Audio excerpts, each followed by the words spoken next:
One putt. 64 feet, 5 inches. For a first major. At Oakmont Country Club, you know, the beast of American golf. This wasn't just any putt to win the 125th US Open. This was pure legend, the kind of moment that gets seared into golf history. It capped off a week that was as grueling, unpredictable, and honestly, as unforgettable as they come in a major. Welcome, golf fans. Let's take a look back at the 2025 US Open, an event that delivered all the goods, heartbreak, heroics, and a course that lived up to every single bit of its terrifying reputation. Oakmont, hosting its record 10th US Open, was exactly what we expected, a brutal, relentless test. The USGA, in typical fashion, served up firm fairways, punishingly deep bunkers, and greens that were lightning fast and full of tricky slopes. And the rough? A good 5 inches, just waiting to gobble up any shot that dared to go offline. Players knew coming in this wasn't just another tournament, it was going to be a war of attrition. Just look at the scoring average in the first round, 74.64. That was the toughest opening to a US Open since Shinnecock Hills back in 2018. Only a few guys managed to break par each day, and a lot of the world's best were left scratching their heads. This was no week for the faint of heart, believe me. It demanded pinpoint precision, tons of patience, and an almost superhuman mental game. And right in the middle of all that pressure, an amazing story of resilience and incredible shot-making started to take shape, leading to one heck of a victory. Those early rounds at Oakmont really showed its two sides, a place where one swing could make your dreams come true, and the next could crush your hopes. Thursday? It had its moments of pure magic. Patrick Reed gave us one of the first big thrills during that brutal opening round. On the par 5 fourth, from 286 yards out, Reed hit an absolute stunner of a 3-wood that somehow found the bottom of the cup for an albatross, a double eagle. That's not something you see every day. It was only the 4th albatross in US Open history. The crowd went nuts, a rare bright spot on a day when Oakmont's scorecard was mostly dishing out pain. Even though Reed himself later said, "One hole doesn't mean jack," especially after he frustratingly triple bogeyed to end his round, you can't deny it was historic. Not to be outdone in the amazing shot department, Ireland's Shane Lowry also gave the fans something to cheer about in his first round. He holed out for an eagle on Oakmont's tough par 4 third. Again, it just showed the kind of precision you needed to tame this course, even if only for a moment. But while all this was going on, one guy was quietly making a statement. Spaun, a seasoned pro looking for his first major, handled Oakmont's treacherous layout with incredible calm in that first round. He shot a flawless, bogey-free 66, 4 under par, to take the lead all by himself. It was a round of pure accuracy, a masterclass in managing the course that almost looked easy compared to the struggles everyone else was having.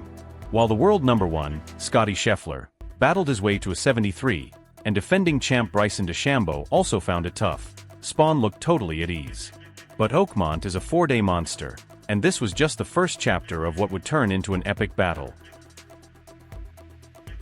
As the tournament rolled into Friday and Saturday, Oakmont just kept on being Oakmont, sifting through the field and leaving only the toughest, most resilient players near the top.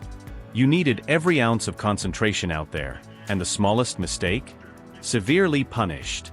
Spaun, after that amazing opening 66, understandably cooled off a bit with a second round 72. But he was still right there in the mix. A gutsy 69 in the third round put him at 3 under heading into the pressure cooker of Championship Sunday. And he wasn't the only one. Adam Scott, the veteran Aussie still chasing that second major, matched Spaun's 3 under total after 54 holes, his experience on tough courses really showing. The 54-hole lead, though, that belonged to Sam Burns. Burns played beautifully to get to 4 under, giving himself a one-shot cushion heading into the final day. He looked composed, like his game was made for Oakmont. But let me tell you, a US Open lead on a Sunday at Oakmont is a heavy thing to carry. And lurking just behind them were some other big names. Victor Hovland, who always seems to be on major leaderboards, was playing his usual steady golf, putting himself in a great spot. Scotland's Robert McIntyre, tenacious and full of fight, was also making some noise, quietly climbing the leaderboard with a game built for tough tracks. The stage was set for a seriously dramatic final round. You could feel the anticipation in the air. Oakmont had picked its main characters, and now it was ready for the brutal final act. The big question on everyone's mind: who was going to blink first? Championship Sunday at the 125th US Open. The air was buzzing with anticipation, but for JJ Spaun, things started to go south, and fast. He began the day just one shot back, but his dream of a first major looked like it was crashing and burning as he stumbled right out of the gate. 5 bogeys in his first 6 holes, a total disaster. The kind of start that can just destroy your confidence and send you packing. He made the turn in 5 over 40. Honestly, it looked like he was completely out of it. Then, Mother Nature decided to step in. With conditions already tough, a big weather delay hit Oakmont, and play was suspended for 96 minutes. For a lot of guys, it was an annoying interruption. But for JJ Spaun, it was a lifeline.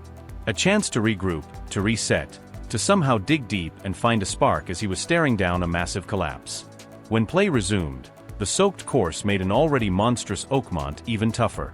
And the leaders really started to feel the heat. Sam Burns, who started the day on top, watched his lead just disappear. He struggled on the back 9, with a costly double bogey on 11, and then another on 15 after a controversial ruling about standing water. His hopes were fading fast. Adam Scott, too, found it incredibly tough out there. His usually precise iron play just wasn't there, and he kept finding Oakmont's thick rough. His dream of a second major slowly slipped away with every hard-earned bogey, and he ended up with a 79. While the leaders were struggling, a familiar name started to make a move. Rory McIlroy, after a frustrating first 3 rounds, suddenly found his game on Sunday. He fired off a brilliant 3 under 67, tying the low score of the day, a classic Rory performance that shot him up the leaderboard to a respectable 4-over finish. It was a flash of his usual class, but the damage from the earlier rounds was just too much to overcome for the win. And then there was Spaun. After that rain delay, something just clicked.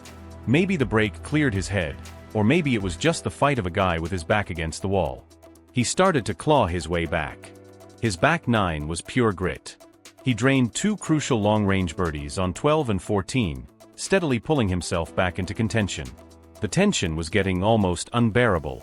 Other contenders like Tyrrell Hatton and Carlos Ortiz were in the mix too, before they faded late.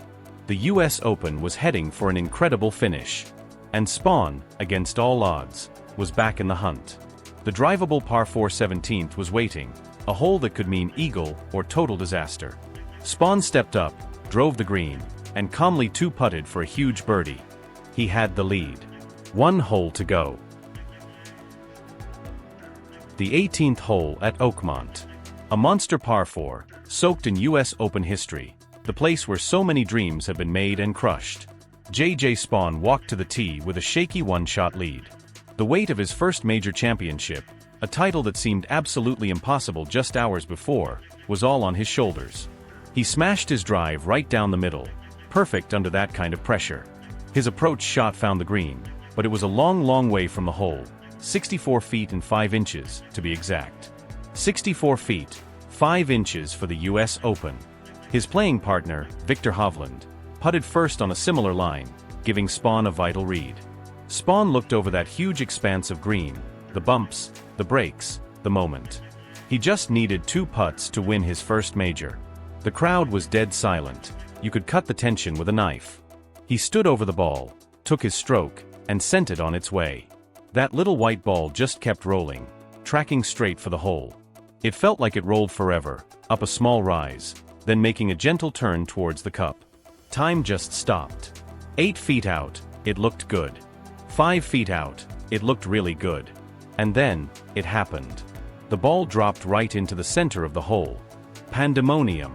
The roar from the Oakmont crowd was deafening. JJ Spaun, the guy who was 5 over through 6 holes, hadn't just 2-putted for the win. He drained the longest putt made by anyone, all week long, to seal his victory in the most unbelievable way. He threw his arms in the air, totally overcome, tears welling up as it all started to sink in. His wife and kids were there, right by the 18th green on Father's Day in the US, to see it all. It was a walk-off birdie that instantly became US Open legend, a scene of pure, unfiltered sports magic. He'd finished at 1 under par, winning by 2 shots. JJ Spaun was the US Open champion. His final score of 279, 1 under par, made him the only player to finish in the red for the whole tournament. That tells you everything about his skill and resilience on a course that had brought the world's best to their knees.